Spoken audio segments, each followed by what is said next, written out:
Excellencies, ladies and gentlemen, all courtesy is observed and greetings to all as we gather here in cyberspace. I hope that whatever your circumstance, that you and your families are safe and well.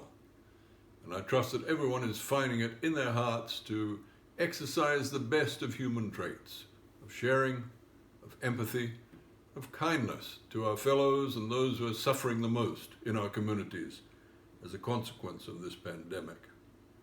I thank my colleagues in ESCAP and UNDESA for organizing this webinar with a view to our getting together to maintain the momentum of the ocean action movement that is supporting the implementation of SDG 14, the ocean goal that sets out to conserve and sustainably use the ocean's resources. It's true that the super year for the ocean has been disrupted by the coronavirus pandemic. All the great environmental conferences planned for 2020 for biodiversity, the climate crisis, and for the ocean have been postponed, but no more than that. The conferences will be held as soon as conditions allow, and we will gather at them in real and virtual format to deliberate, for we remain resolutely committed to the multilateral process aimed at securing a sustainable way of life on this planet. In the meantime, we have a responsibility to maintain the momentum and, where required, endeavor to meet the targets set by international agreement.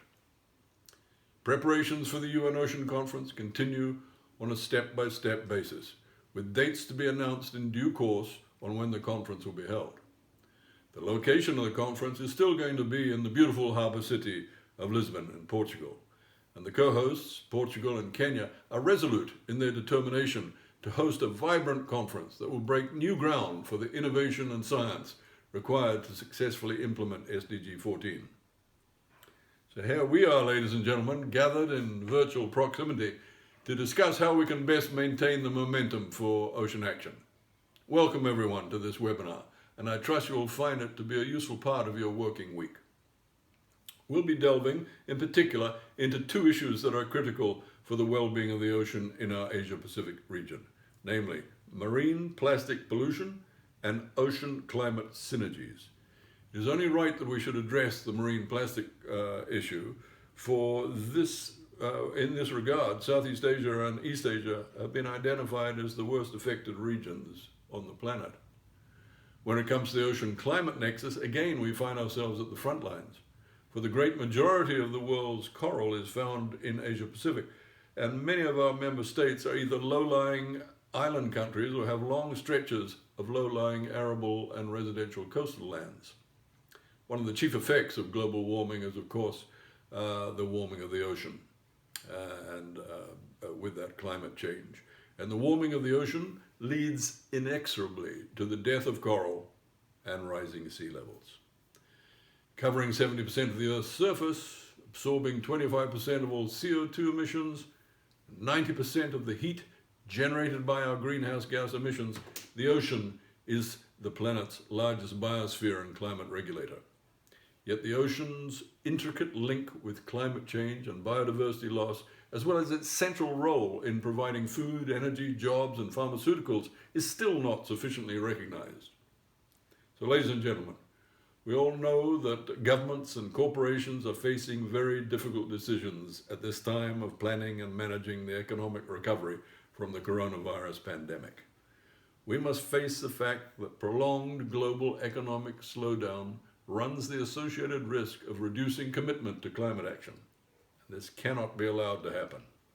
I've already provided two examples, the death of coral and rising sea levels, as to why that should not be countenanced. So while we're still in the grip of this paralyzing pandemic, we should all be examining with great care the routes of economic recovery upon which we will soon be embarking. I firmly believe it is at this time that our voices should be heard in favor of the high road to a clean, green transition, a road I call the Bluegreen recovery road. I know it's hard for decision makers and breadwinners to think long-term when the short-term exigencies of crisis and supply management are priority. But this is the time when decisions on massive financial commitments are in train.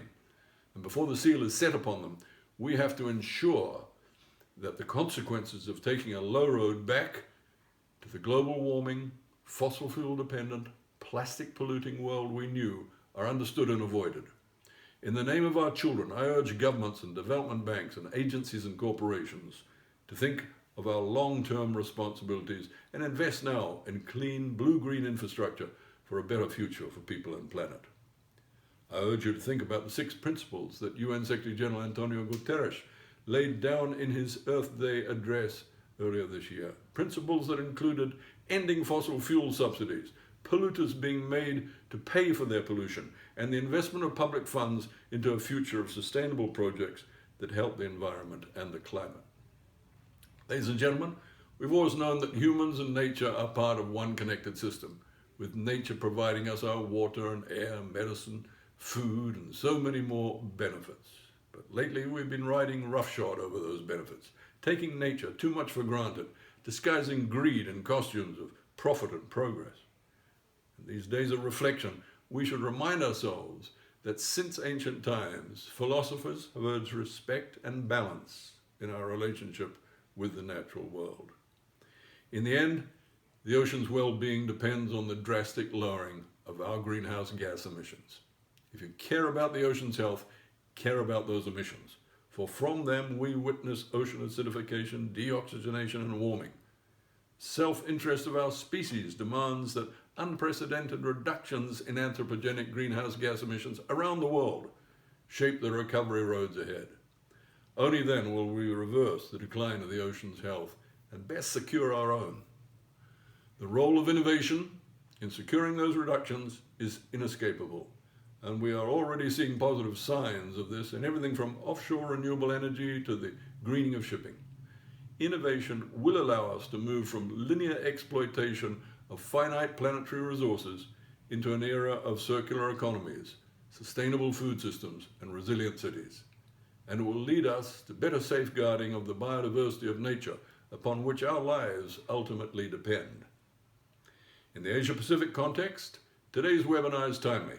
ESCAP member states recently gathered in an unprecedented virtual commission session in which they called upon all relevant stakeholders to take urgent actions for the conservation and sustainable use of the ocean. That call included the encouragement at the regional level of policies to reduce marine pollution, to strengthen cooperation and policy coherence, and to promote synergy between Goal 13 on climate action and Goal 14 on ocean action. To bring positive action to fine words, I was glad to note that the member states requested the ESCAP Secretariat to continue its work in strengthening partnerships, including through participatory and multi-stakeholder dialogue platforms. I'd also like to bring attention to ESCAP's recent study, Changing Sails, Accelerating Regional Actions for Sustainable Oceans in Asia and the Pacific, which highlights the importance of the ocean for life in the Asia-Pacific region and underscores the need to accelerate action on plastic pollution and the climate crisis. Acceleration of action is integral to our call for the investment of public funds into sustainable projects envisaged for the Blue-Green Recovery Road.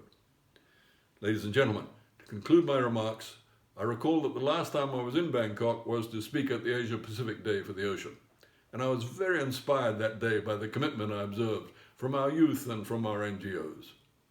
Please don't think I'm being glib when I say it is that kind of commitment which gives me the fuel I need to push ahead with my ocean action work.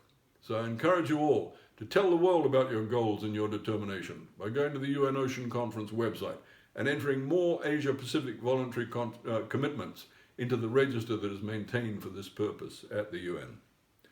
I hope to convene again with you on ocean issues this week at the virtual ocean dialogues being organized courtesy of the World Economic Forum. Registration for the dialogues is free, you can do that online, and the topics covered relate to all of our SDG 14 concerns. And I fully expect to work further with you in preparations for the UN Decade of Ocean Science for Sustainable Development. And of course, I look forward to convening with you both in person and virtually at the UN Ocean Conference in Lisbon. The challenge to faithfully implement the targets of SDG 14 is a global one, but Asia Pacific has a huge role to play in meeting it. As we say in Fiji, tamu soro, no surrender. And I thank you for your attention.